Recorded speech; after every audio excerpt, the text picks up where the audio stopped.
Парламент бүгін өкмөттүн отчетун жалпы жыйында укту. Жылдын жыйынтыгын премьер-министр Мухаммедкалый Абылгазиев чыгарып, экс-өкмөт башчы Сапар Исаковдун убагында аткарылган иштерди тизмектеди. Бирок эл өкүлдөрү мурунку өкмөттүн отчетуна баа берүү боюнча бир пикирге келе алышпай кайчы пикирге барышты. Мен айтат элем да азыркы өкмөттөн эмнени сурайбыз азыр. Суроо жооп берген болгондо, өткөндөгү сураган нерсенин баарын кайра сурайбыз. Анан эмнени жасайсыңар эле деп сурабасак, азыр бир ай иштеген өкмөттөн эмнени сурап атабыз. Ошон үчүн мен айтат элем да комитеттин чечимине дагы эске алынсын деп берилип атат дейт. Ушул боюнча бир чечим кабыл алып, бир күн кечке убакытты өлтүрбөстөн ушул нерселерди кабыл алышыбыз керек дейм. Анткени себеби азыр Мухаммедкалый Дүйшөкеевич эч нерсе жумуштарды 2 айдын ичинде жетиши элек да. Кыргызстанда мындан бийик чоң жыйын жок. Өкмөт бар иштесин дейт. Эң чоң иш ушул. Эки эң маанилүү күн бар бир жылда. Биринчи өкмөттүн отчетун бекитүү, экинчи бюджетти бекитүү. Бул Абылгазиевдин отчету эмес. Бир жылдагы 6 миллион элдин тагдырын отчету. Социалдык, экономикалык чарбалык ишин отчету. Ошону азыр токтото коелу дегендерге мен таң калып атам да. 2 киши, 5 киши. Ошон үчүн мен Жанар Акаев, депутат Бекешевдин суруштарын колдоп улантышыбыз керек. Эң чоң иш ушул диалог. Эгерде өкмөттү колдойм деген коалиция мүчөлөрү жардамыңар ушул болсун, суроого жазылбай койгула. Жазылбай койгула, биз жазылып сурообузду бере алалы. Ошентип өкмөт угу регламент боюнча кетип, Абылгазиев өткөн жылда аткарылган иштерге токтолду. Анын айтуусунда ушул жылдын март айына чейин Кыргызстандын мамлекеттик карызы 4 миллиард 425 миллион долларга жеткен. Мунун ичинен тышкы карыз 3 миллиард 899 миллион долларды түссө, ички карыздын көлөмү 526,6 миллион долларга жеткен. Бириккен Улуттар уюму коомчулук кооптонуп жаткан Кыргызстандын мамлекеттик карызын азайтуу багытында карыздарды инвестицияларга алмаштыруу боюнча, экологияга, билим берүүгө алмаштыруу боюнча көптөгөн эл аралык уюмдарда проекттер бар. Бул ушул жагына басым жасашыбыз керек деген ойдомун. Мындан тышкары саламаттык сактоо боюнча да ушул карыздарды саламаттык сактоо проекттерин алмаштыруу боюнча эмелер бар. Проекттер бар. Ушулардын баарына биз азыр көңүл баштайбыз.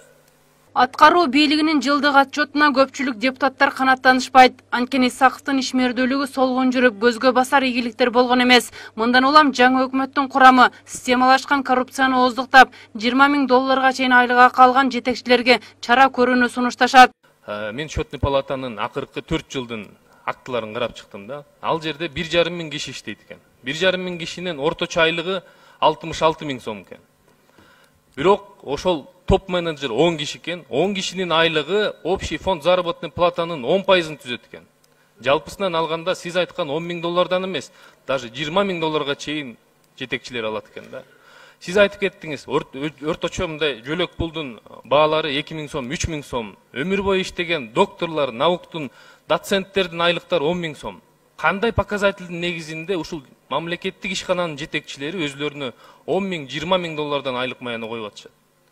Мегаком жыл сайын 1,5 миллиард недопоступления доходной части болуп атат. Жаңы келген өкмөттүн азырынча талаптары күч болууда. Энергетика тармагын сынга алып, бул тармакта реформа кылууну пландап жатат. Анын ичине электр энергиясын сатуу, тариф сыяктуу көйгөйлөрдү киргизет. Башкысы ак эмгек, адал иштеген жетекчини аталган кызматка алып келүү Абылгазиевдин башкы талабы. Şu Energia Holding'in taqdirini айтсаңыз, энергетика министри кылып түзөсүзбү? Жанагы башаламандыкты кандай жолго коесуз бүгүн? Бизде эң бул керектүү тармак болуп атат да. Өзүнүн ичинде 30 жыл иштеген, коррупциялык механизмдерге кошулбаган, органдар аркылуу тастыкталган 2 жетекчини алып келдик азыр. Анан ушуларга да талап койдук. Биринчи, силер коммерциялык деген жоготууңарды кыскарткан механизмди алып келгиле. Техникалык потеря деп жоготууларды алып келгиле. Ошолорду кыскартуу боюнча. Анан башкаруу системасы өзү кандай болуш керек? ГЭС кандай болуш керек? Транспортировка кандай болуш керек? Элге саткан компаниялар кандай болуш керек? Ушул боюнча бардыгын, анын ичинен тариф кандай болуш керек?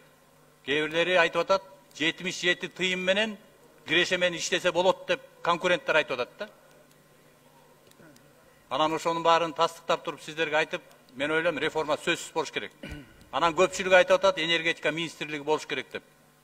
Анан эгерде сиздер да колдосоңуздар, ушул сентябрь айына деп кечөөдөн мына конституциялык мыйзамдуулук боюнча сиздер да тапшырма бердиңиздер. Мен сентябрга чейин мен өзүмдүн оюмду өкмөт баарыбыз топтоп сиздерге келелик. Эл ишениминен чыга баштаган Ички иштер министрлиги да бул жылы конкреттүү кадамга барууну көздөп жатат. Мындан 25 жыл мурун башталган реформаны ишке ашырып, жумуш орундарын сатып алуу сыяктуу бир катар коррупциялашкан системаны жокко чыгарууга убада берет. Академияда жана жол кыймылынын кызматкерлерин жумушка алууда атайын конкурс аркылуу алып атабыз. Коргоо кеңешинин чечиминде да бар. Бардык биздин өзүбүздүн кызматкерлер жумушка алганда конкурс аркылуу алгангач, Кудай буйрса ошонун баарын алдыда ишке ашырабыз.